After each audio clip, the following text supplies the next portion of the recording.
मौजूद है। रूसी न्यूक्लियर बॉम्बर Tu-22 यूक्रेन के आसमान में दिखा है बॉम्बर। बड़ी खबर, लगातार नए नए हथियार और हवाई हमलों के नए नए तरीके नजर आ रहे हैं यूक्रेन के आसपास। फिलहाल रूसी बॉम्बर देखे गए हैं। ये न्यूक्लियर बॉम्बर हैं Tu-22। लगातार इस तरह का युद्धाभ्यास भी किया जा रहा है बेलारूस के आसपास, काला सागर के आसपास। इस तरह की जानकारियां भी सामने आई हैं और अब यूक्रेन के आसमान में Tu-22 बॉम्बर देखा गया है, जो कि एक न्यूक्लियर बॉम्बर है।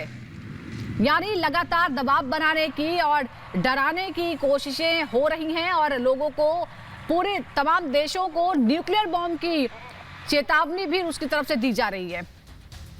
यूक्रेन रूस के बीच भीषण जंग आज 11वें दिन भी जारी है। दोनों देश एक दूसरे को नुकसान पहुंचाने के तमाम दावे कर रहे हैं। 1 मिनट में पूरी खबर देखते हैं। यूक्रेन पर रूस की बमबारी लगातार जारी है। कल यूक्रेन पर रूस के क्रूज मिसाइल हमले में यूक्रेन का एयर डिफेंस सिस्टम तबाह हो गया। जरा गौर से रूसी मिसाइल हमले में पलक झपकते हैं यूक्रेन का एयर डिफेंस सिस्टम नेस्त नाबूद हो गया। यूक्रेन के कई शहरों में लगातार रूसी सेना की बमबारी जारी है। वहीं अब यूक्रेन के आसमान में रूस के न्यूक्लियर बॉम्बर जहाज Tu-22 को भी मंडराते हुए देखा गया। रूस के लगातार हमलों के बीच यूक्रेन ने भी पलटवार का दावा किया है। यूक्रेन के मुताबिक पिछले 24 घंटे में रूस के कुल 9 फाइटर जेट और हेलीकॉप्टर तबाह कर दिए गए हैं। यूक्रेन के चेरनिहिव में लगातार एयर स्ट्राइक का सायरन बज रहा है और लोगों से सुरक्षित ठिकानों पर जाने को कहा गया है।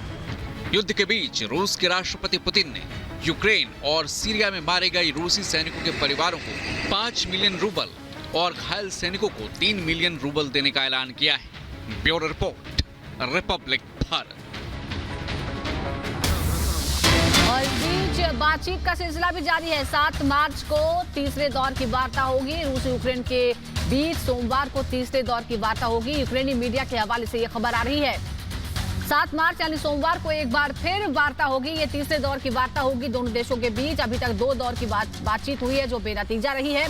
हालांकि मानवीय सहायता के लिए कुछ घंटों के सीज फायर के लिए दोनों पिछले बातचीत के दौरान बने थे। शनिवार को भी उम्मीद की जा रही थी कि तीसरे दौर की वार्ता हो सकती है, लेकिन ऐसा नहीं हो पाया। और अब यूक्रेनी मीडिया के हवाले से खबर आ रही है कि 7 मार्च यानी सोमवार को तीसरे दौर की वार्ता होगी।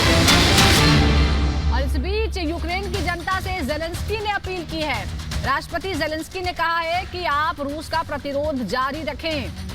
तो आम जनता को लगातार साथ लेकर चल रहे हैं, मनोबल बढ़ा रहे हैं राष्ट्रपति जेलेंस्की। और पहले भी उन्होंने अपील की थी, एक बार फिर उन्होंने अपील की है कि रूस का प्रतिरोध आप जारी रखिए। और हम भी लगातार आपको वैसी तस्वीरें दिखा रहे हैं कि किस तरह से रूसी सेना को जगह जगह आम लोग रोक रहे हैं, उनका विरोध कर रहे हैं, प्रतिरोध कर रहे हैं। और राष्ट्रपति जेलेंस्की ने एक बार फिर अपने नागरिकों से अपील की है।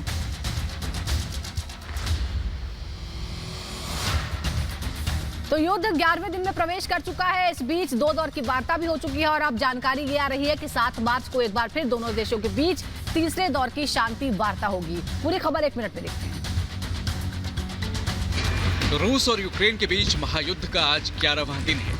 एक बार फिर रूस और यूक्रेन के प्रतिनिधिमंडल बातचीत की मेज पर आमने सामने होंगे। अब तक 2 दौर की वार्ता पर रूस और यूक्रेन के बीच युद्ध रोकने को लेकर सहमति नहीं बन पाई। हालांकि दूसरे दौर की वार्ता में युद्ध क्षेत्र में फंसे विदेशी नागरिकों को निकालने के लिए मानवीय गलियारा बनाने और जरूरतमंदों तक दवाइयां और खाना पहुंचाने के लिए सीज फायर पर दोनों देश सहमत हुए थे। शांति वार्ता के लिए पुतिन ने अपनी शर्तें पहले ही सार्वजनिक कर दी है। क्रीमिया पर रूस का कब्जा स्वीकार करने और डोनबास को मान्यता देने की मांग पुतिन की शर्तों में शामिल है। वहीं जेलेंस्की अब भी कह रहे हैं युद्ध रोकने का एक ही तरीका है कि पुतिन और उनके बीच आमने सामने की बात हो।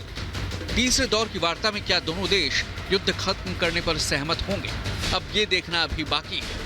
हालांकि जेलेंस्की और पुतिन का जो रुख है उसे देखते हुए ये समझना मुश्किल नहीं कि कोई भी देश झुकने को तैयार नहीं। Bureau report, Republic Bharat.